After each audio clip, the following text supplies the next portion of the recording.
know that I'm different, self-motivated, self-disciplined, yeah. I learned from my experience. I just want someone. What's going on, everybody? Welcome to another episode from Boyz Men. I'm your host, Terry, Mr. King, and I'm back with y'all with another episode from Boyz Men. Today I got a presidential candidate.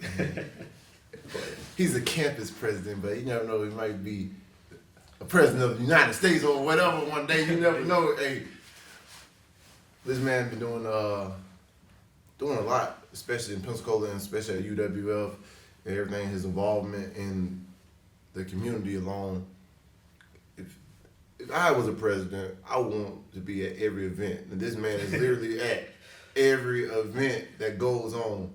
And leadership, it shows. So, man, without further ado, I'll give y'all UWF SJ President Patrick Marshall. That's me. What's going on? What's going on? Patrick, man, go ahead and get a little background. Where you from, what you do, all this other stuff. Tell me about yourself. Patrick Marshall, I'm from Birmingham, Alabama. From BM. I'm BM. I'm a transfer student, so I arrived here last August. Damn. I'm the SGA president. I'm involved in African American Student Association. I was RA last year. I've been an RA for 3 years up to this point. So very involved and love giving back to the community. That's how I was raised. I love that. See, my family from Camden and Selma, that way. So every time we come through, you know, I got family in Birmingham, Montgomery, everywhere. I'm like, I have to be like, okay, we're on the Alabama tour this time. Yeah. So, man, so where you transferred from? I transferred from Coastal Alabama Community College. Okay, Coastal. Matter of fact, I think all of my homeboys play ball over there. So I heard about Coastal. Yeah. Y'all like. It's kind of chill. It's nice. It's chill over there. No, all right. So, wait, what you studying major-wise? So I'm a comprehensive marketing major with a minor in business management. Okay. Yeah. So what does that basically do? What is Everything that? with marketing, when it comes to marketing research, marketing fundamentals, every aspect of it, that's what I'm studying. Then before I switched my major over, I was management. So, I mean, I took enough classes to have it as a minor, so I guess Yes, minor in a way. Yeah, it's nice. I mean, put on your resume, and also just on your transcript, so it looks pretty, like, okay, you was doing something. Like, I didn't take enough classes for it. So that's how I was, because I had to end up dropping my minor though, because I think I had to take like 4 more classes, and I remember one of the classes I was like looking at it, I was like, oh, yeah, I heard about this class. Some teachers, some classes, I'm like, I don't got time for it. Yeah, I was like, oh, this one class, I think only one teacher teach. Mm-hmm. And I was like, man, it's gonna probably be 2 years so I can even get in this class. Yeah. So you mean I'm gonna be 2 years waiting just to get this class so I can finally graduate. I said, you know what? Ain't worth it. It's not worth it. It's not worth it. I was like, think about it. Everybody is a marketing major. Yeah. Social media and everything. I think one got asked for. So I was like, course. it's like, I can learn this without this degree. Yeah. But okay. So how you like it so far, UWF? I mean, UWF is everything I want it to be. You have to come in and just the mindset has to be different. Me transferring in from a community college, and me previously before I transferred here was at South. Okay. And my mindset from coming from Coastal to South was, at Coastal I was well known. Yeah. Everybody knew me on campus. I got how I wanted to. Yeah. Walking to class, get an A. Exactly. I don't know if I'm cussing or this or not. Oh yeah, cause all the time. Okay, I'm coming fuck around. I'm just sweet talking my teachers. I'm gonna get my grade. I'll be fine. Getting girls, all that was easy. I get to South, and I'm okay. Same thing. My mindset never changed. Yeah. And I ended up failing out of South. And how many people know that I failed out of South? Dang. I had a bad breakup. I'm like, you know what? For all these classes, I'm just gonna sit home, do my thing, just relax. They kicked me out. And my buddy's like, yo, why aren't you coming back? I'm like, it just wasn't the place for me. I went to Coastal, get my AA. Yeah. My mindset starts to change. Yeah. And I was really doing it by myself. I had to fall in love with myself all over again. So when I get back here, people like, you just started talking to deans and all of this stuff. My mindset changed. I wanted graduation. I wanted more for myself. So people are like, oh, Pat, you was transferred, now you're actually president. I'm like, well, how do you do it? Like, your mindset. You had to put all the bullshit to the side. Going out all the time, it's not that funny anymore. I did it freshman, sophomore year. Now I'm getting drunk. My body be hurting my 10 days. I can't do it anymore. And even now, it's growing even more. Yeah. So now I'm focused on graduate school and make sure I have everything in on time. Yeah. And lead by example and make sure everything's in early. Yeah. And think about alternative ways, because things don't always go exactly how you think it would. Ooh, so a little bit about me and like how I got to this point. It's crazy. It's really crazy. You know, I was supposed to go to South Alabama my freshman year. Didn't get in. Cause high school, I ain't gonna lie, I bullshitted. Of course. And I played sports a lot too. And people don't know, as an athlete, especially in high school, it's kind of getting you prepared for what you really have to do if you want to be an athlete anywhere else. But I was like, man, I already know I'm going to be an athlete nowhere else because injuries, everything else. And look, I was struggling to get a 2.5. I had a 2.48. Come on now. I had a 2.48 graduated high school. Yeah. Then my ACT was like, I think it was like a 19 or a 20 or a 9 or something like that. And I missed about 1 point requirements to get in to South Alabama. So I ended up going to PSC. Okay. Actually, I wasn't even trying to go to school. Like I was like sold on being a Marine. I was like, Mom, sign the papers. I'm trying to go. Exactly. All the waivers in there. They said, do a year.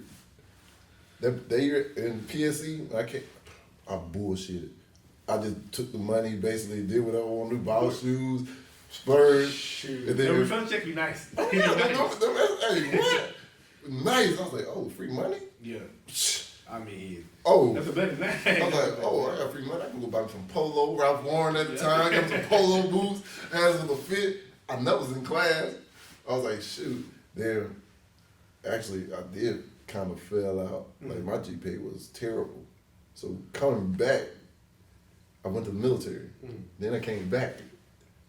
And I was like, okay, I'm getting paid. Okay. I'm getting paid to go to school right now.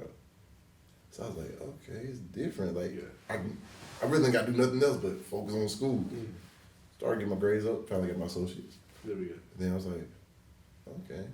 But then I owed the money, low key. So I never got my associates. Yeah. Then my associates was on hold for 4 years. Came back here, started doing my thing, dropped out a couple times, came back, went through a little trials and tribulations with everything else too. Everybody, y'all know the story about that part. But then, then finally got back here. Last time I was here before that, I was OSA's president. Okay. I was president of OSA, and I was in the FOSA, the Florida the whole thing for Florida. I was on the board members on that too. So I was like, Okay. So when I came back, I was like, bro, I just need to finish. Yeah. I said, fuck the bullshit on the side. 'Cause like you said, like, bro, everything else wasn't fun for me no more. Yeah. Party, It's the same thing over and over again. it's the same thing. I was like, man, I'm through party. Had the shit I was now. I was like, yeah, I don't give a home about 11 o'clock. You go to What? sleep. I walk in, look around, like, why the fuck I'm here? Exactly. What? Every single time. Yeah, and I was like, really? I'm not knocking y'all for partying. Yeah. I was like, man, at some point, you like, bro, I gotta get serious about my business. Yeah. What I'm here for.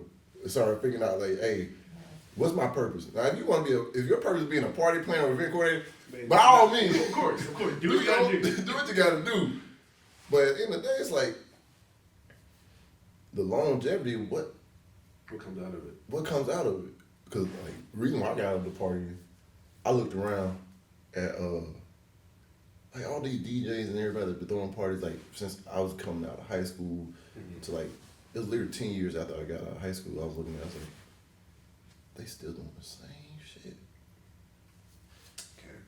I was like, bro, I don't want that. Yeah. I was like, I mean, I gotta keep doing the same shit over and over and over again and still be in the same position. I was like, I said, I want more than that. Exactly. As you should. Exactly. And like most people, that's a problem. A lot of these people, the generation, they want more, but they don't want to do what is necessary to get the more. But yeah. So back to you, man.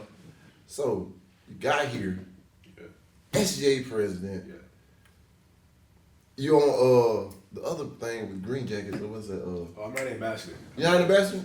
I'm not. I wish. Oh. They're a great group on campus. So. See, that's where I met you at when we was on the ambassador. Interview for it. Yeah. Got that close. But I was graduating anyway, so. Which I think is they want to have Yeah. ambassadors for a while. Yeah. Really. The longer you be here, the better opportunity is. Exactly. Now, if I was going to grad school, I probably made it. I don't know this yet, but no. Okay, so what is you already said? You're already looking towards the future. Yeah. You're already like 5-6 steps ahead of where most be. So grad school. What's your plans for grad school now? Grad school. A lot of people encourage me to stay back here in Pensacola.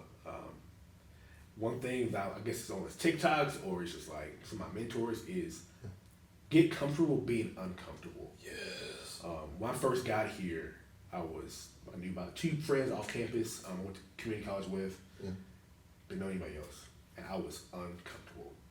Ooh. Very. I became friends with the RAs in President Hall. I was already with them. Some of my close friends until now. But I was still just uncomfortable. And I had to start reaching out and doing more and doing more. And to the point where at this place, I think I've outgrown it. Yeah. And it's comfortable now. I walk around, I do what I want. This Yeah. is what I want, but I'm not nervous about nothing. I'm just doing this, doing that. I'm like, this is cool. But I continue doing this for another 2 years. I want to grow some more. So I want to look outwards at the East Coast, maybe stay in Florida, maybe Florida State. Yeah. Or look at Virginia and North Carolina schools there. But trying to be ahead, I used to always be last second. I mean, scholarship opportunities. Always got in the institutions late. Yeah, I'm way ahead. I know the feeling. It's behind. And my parents always like, well, why are these white kids always getting these scholarships? Yeah. And they're getting all this money. And they're always accepted to the institutions. And like, y'all have the same ability. You just playing this last second. Yeah. You should be getting what they get. Yeah. So I'm gonna make sure I'm getting what I'm getting Yeah. in the future. So I'm saying it's steps ahead. And it's just... And that's how a lot of them play it, because they be started applying for colleges, starting middle school, like beginning of high school. They start playing for they start practicing for ACT in middle school. I started practicing until my junior year. And it's crazy when you think about it. It's like, why wasn't I practicing back Exactly. then? Why wasn't I doing this back then? Yeah. Wow, because leaders, they already know. It's like, oh, I'm trying to be this. Mm-hmm. So they apparently already looked at, hey, these are the main schools that focuses on this. Exactly. And then now they already got a plan. So okay, boom, these are my plan. These are my schools. Now they already boom. Then they already applying for scholarships. Yeah. And you be thinking like, damn. Why haven't we doing the same thing? Like, why the hell haven't I been doing the same thing? My parents was encouraging me to do it, but I won't listen to them. I'm doing what I want. We be getting lazy half the Yeah. time. Cause like I said, when we get comfortable, we just like, I know I'm gonna get by. It's I'm come. gonna get in. I'm gonna get Scholarship in. money out. Everybody's in debt, Yeah. so I'm gonna be on loans anyway. It doesn't matter. Yeah, but then it does matter, because at the end of the day, that's more leeway you have from not having to go out and get like an extra job to make sure like, oh, I need to make sure I can pay for this, or oh, my books may cost extra than I thought it was going to be, and then that would leave more time to focus on just class and everything else. Because you see a lot of these kids of not minorities, or some of them, you know, even are minorities, that they have the extra cushion. Yeah. And I'm not saying that's like bad or good, because when you're in college, that's already a full-time job. Yeah. And I understand a lot of people like being uncomfortable, like say you, I love it now. Yeah. But like at the same sense, in college that's needed, because you probably juggling 4 classes. And when you have 4 assignments at the same time, but you also got this work schedule and everything, You gotta learn how to balance it. You literally have to learn how to balance it. and it's like balancing life. You gotta learn how to balance your checkbook. You gotta learn how to balance everything. And college is a wonderful place to learn that. Yeah. The world is a wonderful place to learn that too. Because either way, even if you don't go to college, you no matter what, you gonna end up figuring it out. You gotta figure it out. you gotta figure it out. But okay, so now that you're starting to plan steps ahead, how do you see everything changing? I know you like saying try not to stay comfortable, but by planning ahead, it kind of helps you get in a more comfortable place faster now. It's everything I did here. I plan on doing. I don't think more for actually president of my next institution, but it's networking. Yeah. While I was uncomfortable, I'm like, well, I get comfortable eventually, and I'll make sure my future is set. So my mentor at South, I was there, Krista Harrell. She's now going to Old Dominion. I met with her. She was our FYC, which is first year council, but the equivalent to here is freshman committee. She was our advisor. And I'm like, you know what? I'm going to meet with her and talk to her, see how she is. And one of my best friends at South, James Walden, he did the same thing. She set us up with our deans of our colleges. And was like, he started giving us connections, different there. I'm like, okay. So when I got here, I did the same exact thing. I was talking to every admin here, set up meetings. I mean, I was setting myself up. Because they have a lot of knowledge, and knowledge is currency. Yeah. A lot of people don't know that. Yes. And my friends, I was RAs, they pay you have a meeting every single week. I'm like, you don't understand how much knowledge I'm growing. I'm getting. So when I finally ran for the state president, I figured it out. Yeah. And to set myself up in the future, it was just, I think I'm ready. I just think I'm ready for wherever I go to next, and everything I learned here was a huge building block. I'm thanking QWF for everything it gave to me. Oh yeah. So let's network in the future too. So I do the same thing at wherever I go to next. I like that. All right, which one do you think you learned more from though? Okay. Your failure in the beginning, or your success when you figured it out? This is gonna sound weird. Failure. It's definitely failure, but I love to fail now. Exactly. That sounds so stupid. It sounds weird to say. It sounds very weird to say. For the regular mindset people, they're gonna sound weird to say. I love to fail. Yeah, it's part of it. Like if I fail, I'm gonna try it anyways. But if I fail, I'm gonna learn from it. I'm gonna figure it out. I'm gonna figure it out, but we fail first. Because people don't. They always say you learn way more from failing than you do from succeeding at first. Because you can get over that hump of adversity. Because I think about all the greats, like they wasn't perceived as the greats when like they were coming into it. They weren't received as greats when they were like getting ready, looked at by like even scouts or whatever. Like the greats in whatever field they're looking at. It came from like all the time beating at the craft. Yeah. Like, oh, this ain't good enough. Boom. Go back to the drawing board. Boom. All right, what can I do better? Boom.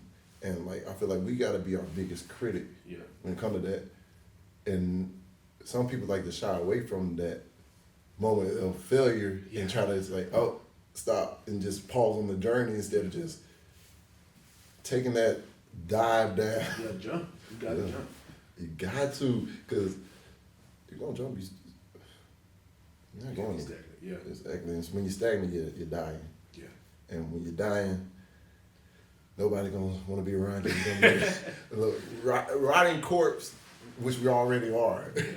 You just rotting away faster, more spiritually, emotionally, physically, by just and your mindset alone just dwindles. I think a lot of people don't know this. Me coming here, so I got the RE job in late June. Yeah. I applied for it. Great candidate, great interview, but I didn't get the position right away.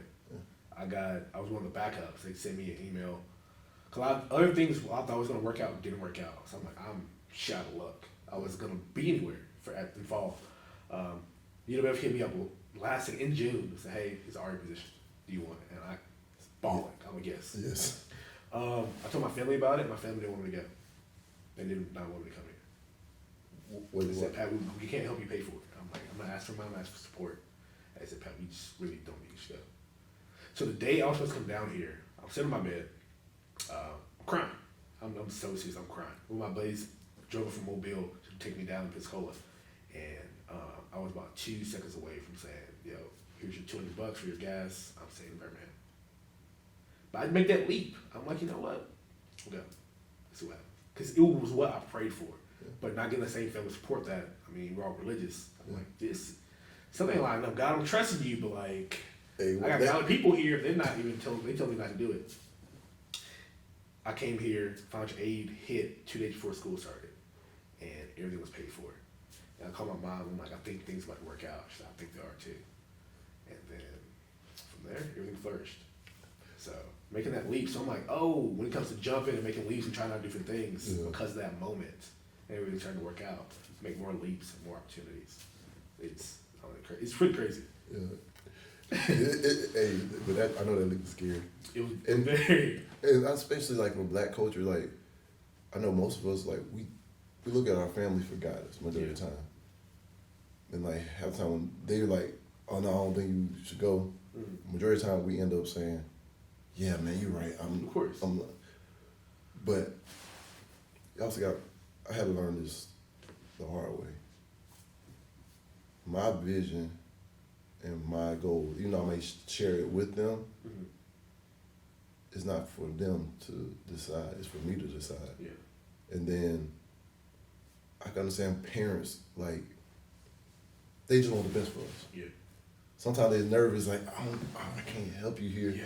So they don't want you to do it because they there's the obligation as a parent. They're like, I'm supposed to be here for you. Yeah. And I'm not here. I can't be here for you right now. Yeah. And even though I know they want what's best for us, but sometimes what's best for us is just like, we need them to be eagles more than being chickens. Exactly. Because chickens, they sit on the eggs and watch them all the time. And like, they live in the nest with them all this stuff too. But the eagles, like, when they get to a certain age, they break the kids' wings and throw them out the nest in order for them to fly. Because they don't learn how to fly, they can't never learn. And I guess when we get to them points, it's like, hey, Mom, I need you to be the eagle and throw me out there so I can Person my like wings. that, I like that. I like that a lot. I didn't want. She was like, I don't have money. I'm like, I'm not asking for your money. Yeah. I just want to ask for your support. Yeah. She can't do that. And I'm like, okay. Well, I'm gonna do this alone then. So I went them lonely journeys. Like, this the hardest step that we ever have to take. Yeah. Especially as men, and as people, Yeah. because you feel like you're stepping out there alone. In our mindset, we are. Yeah. Because you feel like everybody's against what we're doing. In reality, they're actually supporting us, but they just don't know how to in an appropriate way. And that's what get. And it's better at the end, like after you made this leap and everything, because you like they proud of you. Like, man, we always supported you. Yeah.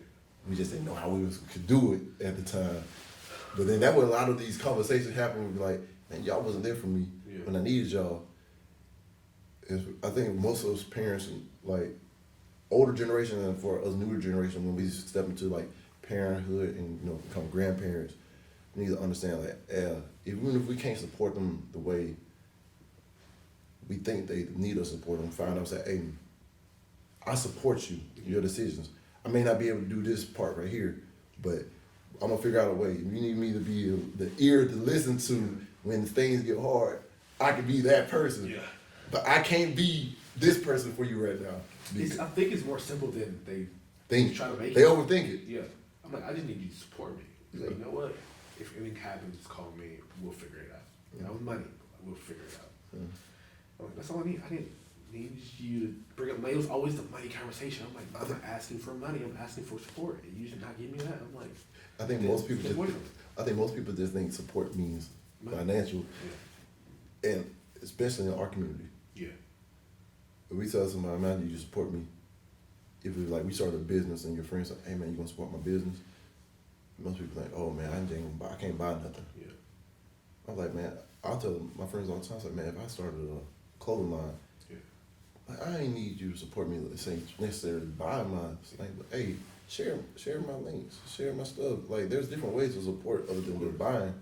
Like, if you see, he's like, hey, I think you could do better here. That's also a form of support. Exactly. Like, criticism is a great form of support for us because it is needed, and a lot of us don't get the criticism and early on, and then when it get time for us right here at the threshold. Now we don't know how to accept the criticism and a whole nother level of failure. Shoot, one of my best friends in Birmingham, Alexi, he makes music. Yeah. And he started off senior year and his music was awful. I'm gonna be honest with you. He knows it too. I told him the same thing to his face. Yeah. But he was like, Pastor needs support. I'm like, easy. Yeah. So everything he said to me, I'll post it. Post it. And I would help. I would criticize some places. I'm like, you try this out. Yeah. He still got better. Better. Started getting gigs. He recently dropped an album, and it's one, honestly, in my opinion, kind of biased, but it's one of the best albums I've heard this year. It's just different. I'm like, support. It's simple as that. Not sending him money to like he paid for everything. I pass the support. That's it. Bro, It's crazy. It's literally crazy. and I think also a reason why you think you're biased because you actually seen his journey. Yeah. And you were being a part of the journey too, from like him being so-called trash. Yeah.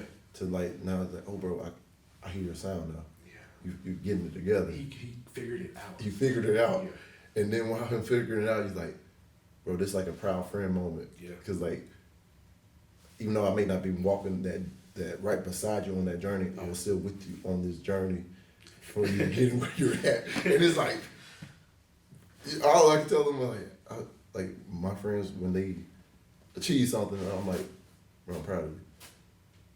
We're gonna clown on you afterward. After I say I'm proud of you, I'm gonna clown on you regardless. But then I'm proud of you. Yeah.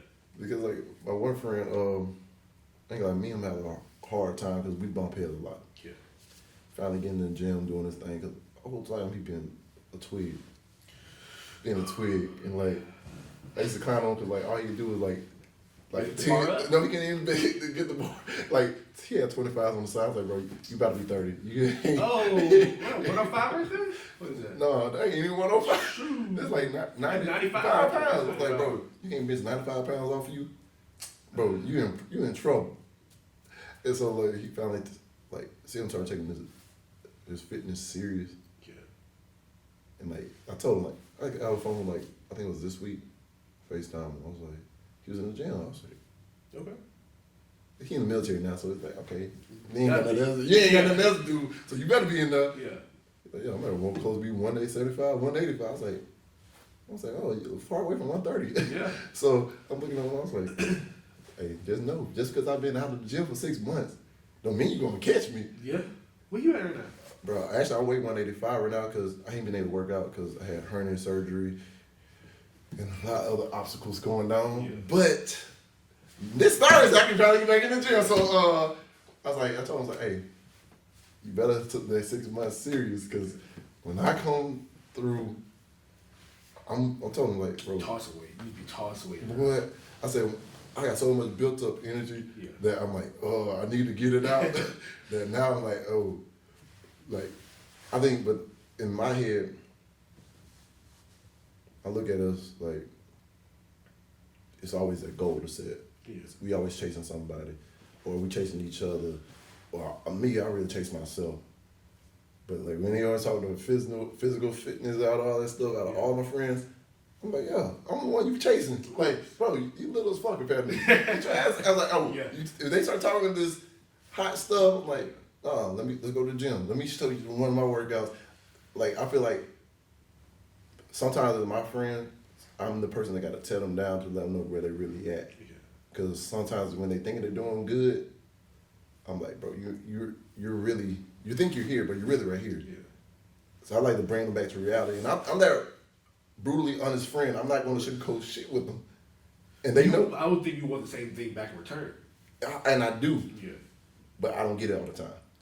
But when they do tell me something, but like if I know it's not relevant to anything, and I know it's just some bullshit they talking, I tune that out. I was like, bro, I was like, bro, you talking about me going out? I was like, bitch, don't even go out. Go to the gym. So how the fuck you talking about me going out? You talking about my Snapchat story? That's my fucking memories from 5, 4, 6 years ago. So, yeah. That going out shit. Exactly. But it's great to hear that, you know, the support that you, even though you didn't get it at first, you never gave up on, like most people give up on the people. And then you still reciprocated with support back to everybody else in your life. Always. To get, because like, people say, when you throw out in the world, you're going to get back. Yeah. And it's still reciprocating. That's true. Man. So, what is the hardest conversation you had to have with your friends or your family about support in the lab after that situation? Ooh, it's my journey and how I want to do it. Yeah. I had this conversation with my mom before I came home for like Thanksgiving, and my mom about to start applying for grad schools, and she's like, "Pat, you have a lot of bills at the house. You should just skip grad school for a few years and just." I'm like, well, all my resume looking pretty nice. Yeah. I'm on like a good flow. Everything's going good. I mean, I can't stop now. Yeah. And she's like, well, at least take some years off and work. I'm like, I think I should take some years and go to grad school. I'm like, well, Mom, this isn't your journey, your life. I take what you're saying as bond, but like I'm still gonna do what I need to do. Yeah. So not gonna be disrespectful to anybody. Like, hey, go here, try this out. I'm like, well, I'm gonna do not in a disrespectful way, but what I want to do. Yeah. If anything messed up, I'm, well, you didn't have to listen to me.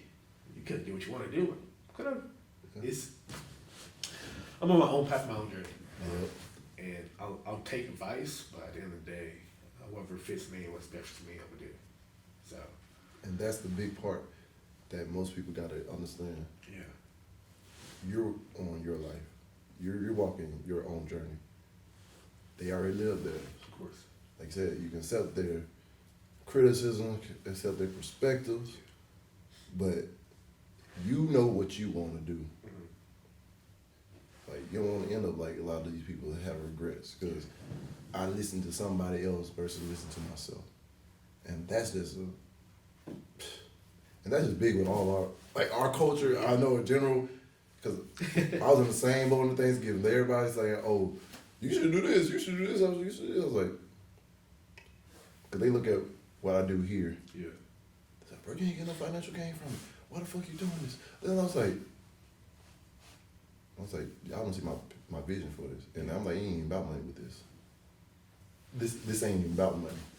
I was like, unless y'all paying my bills for me, and you're willing to, if you're financing all this, then I would say, yeah, you got input. Of course. But you're not. You always can tell me what I should do financially, but if you look at you when you was my age, what were you doing? What boat were you in? Did you even stepping towards your goal and what your dream? I'm like, I'm not knocking nobody that got a regular job. Yeah. If this is what they wanted to do, and this is they planned the whole life, I always been working. But we sell ourselves so short of what we know we can achieve because we listen to other people give us advice that didn't work for them. Yeah. And think, oh, it may work for you. I'm like, I can't do that because I got kids on top of that too. Yeah. So they're looking at me, my whole viewpoint now is like this.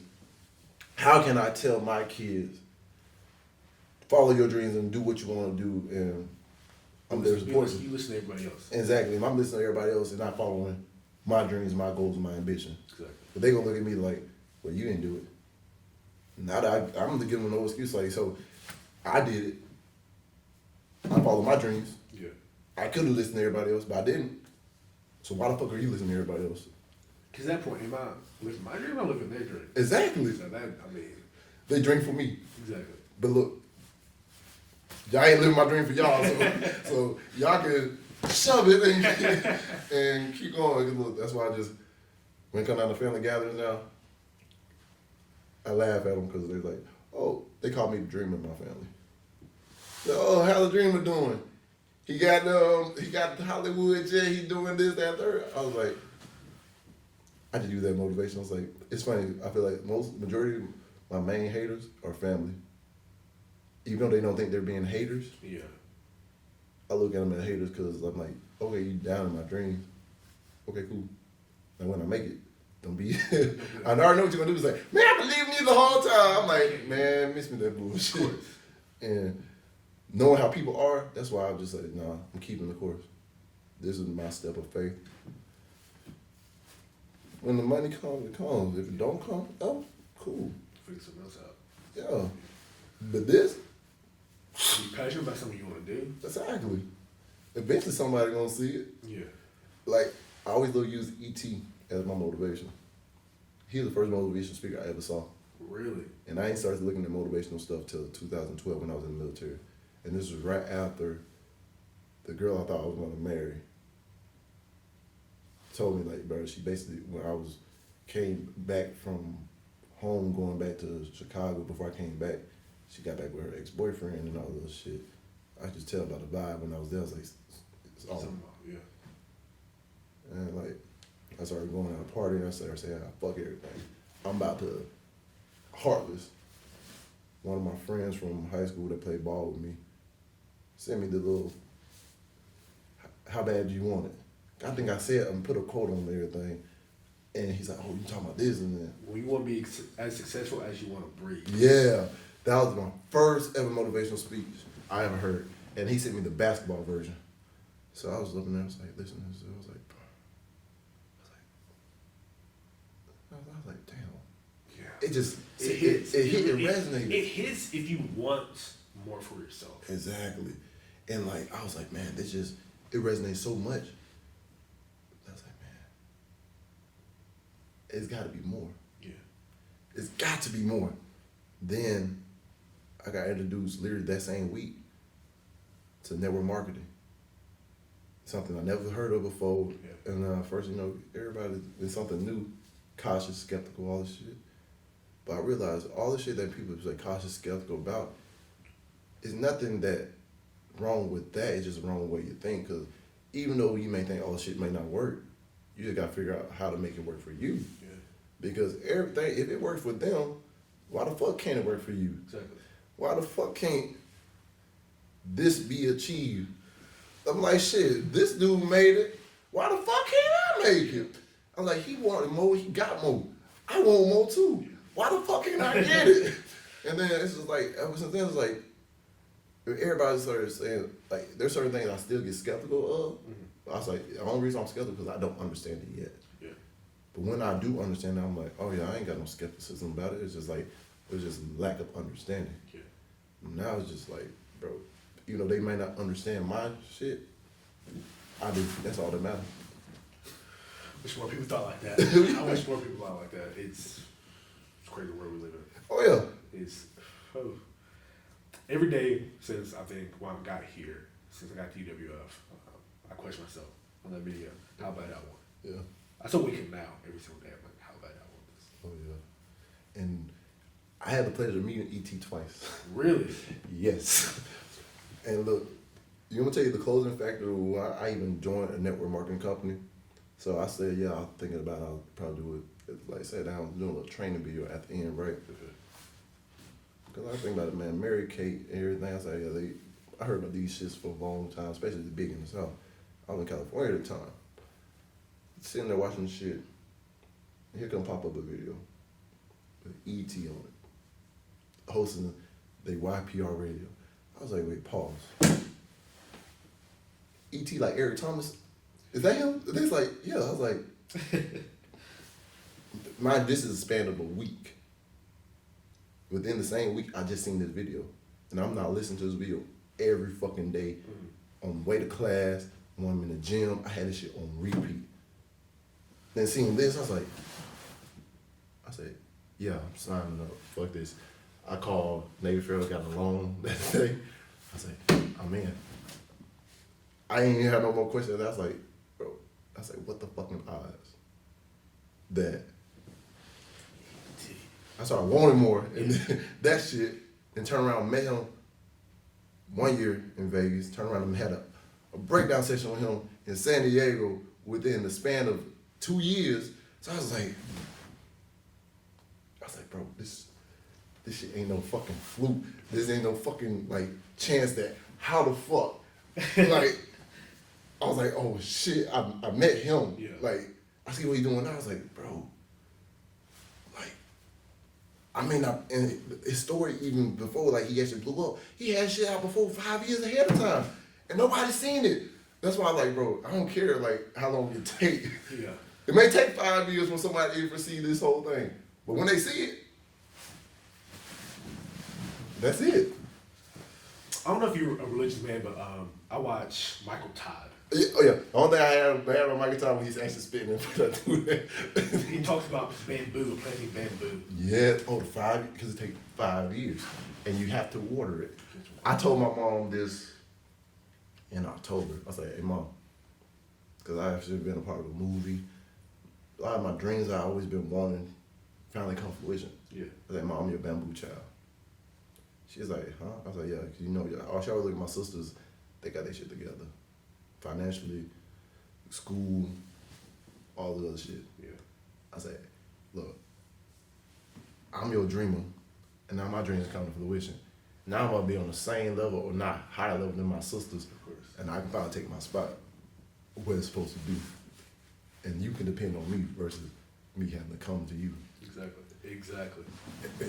Yeah. Most people don't know about the bamboo. When you said that, it's like starting to come to fruition. It's like planning in like 5 years. I'm like, man, it takes a long time to grow, but once it starts to grow, it shoots up. Exactly. It shoots up. And then they say, ask the question, did it grow 5 years in a day?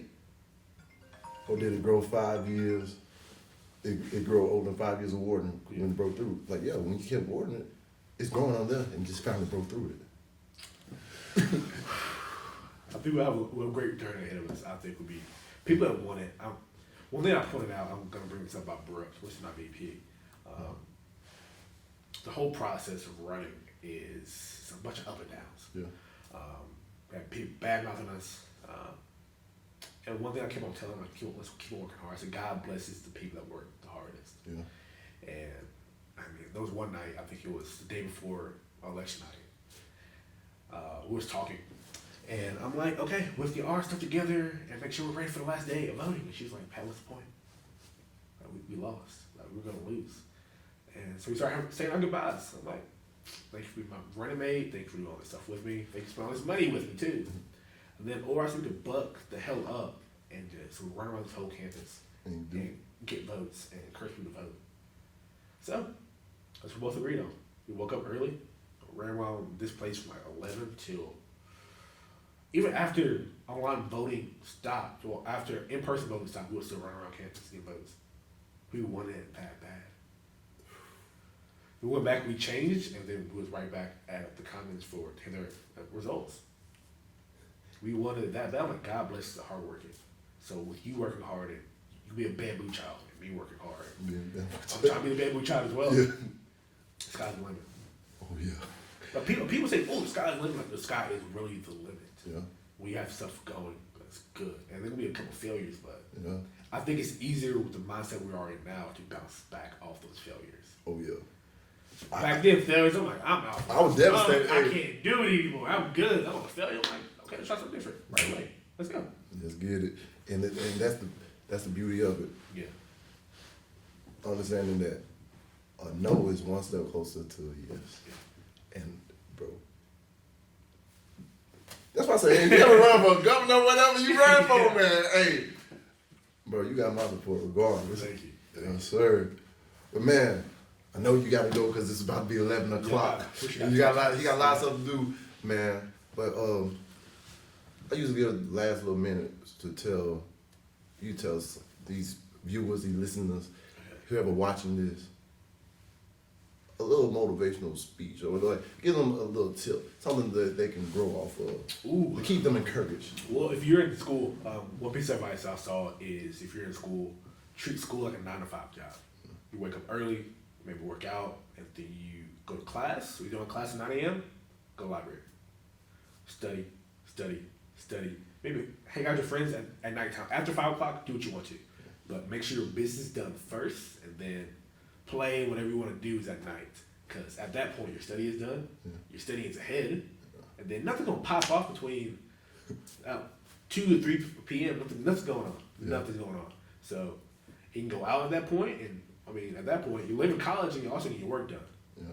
So that's a piece of advice, and always ask for help. Don't ever be too prideful to ask for help. That's the biggest problem I had. I had to get over that hump of asking. I'm starting to ask for help now and again. It's just, you have to. You cannot grow without doing that. And once you put that pride to the side, you'll figure out how many people actually want to help you. And that's my piece of advice to leave you with. Oh, shit. Man, hey, yo, Patrick Marshall is in the building, y'all. Patrick Marshall, man, thank you again for coming in. Thank you for the blessing that was this Thank you for having me. episode, man. But yo, y'all, if y'all ain't subscribed already, go subscribe. Man, if y'all don't know this man, look up his social media. What's your social media? Instagram is PatMarshall13. Twitter, Pat_Marshall13. Bro, he gonna be something big. He already something big, but we getting bigger. Like I said, sky is the limit. Exactly. Man, but like I say before we leave, man, y'all, dream big dreams, because small dreams have a little magic. And how big would you dream if you know you couldn't fail? And y'all remember this. Y'all do y'all best and let God take care of the rest. Love y'all. Thank y'all for tuning in. Thank y'all for watching and listening. Peace, love, happiness, y'all. We out. I know that I'm different, self-motivated, self-disciplined, yeah. I learned from my experience. I just want someone to take me serious. Real questions that I ask. How long will this solo trip last? I'm content with being alone in the past, but it's changing and it's something I can't grasp. Turn off my phone, I'm in my zone, so now I'm acting different. I'm to myself, I'm in my head, mapping out this life I'm living. Shadow work on myself, I done already seen hell. Can't fit in, so I rebel, but I don't miss a beat. I don't miss a beat. At the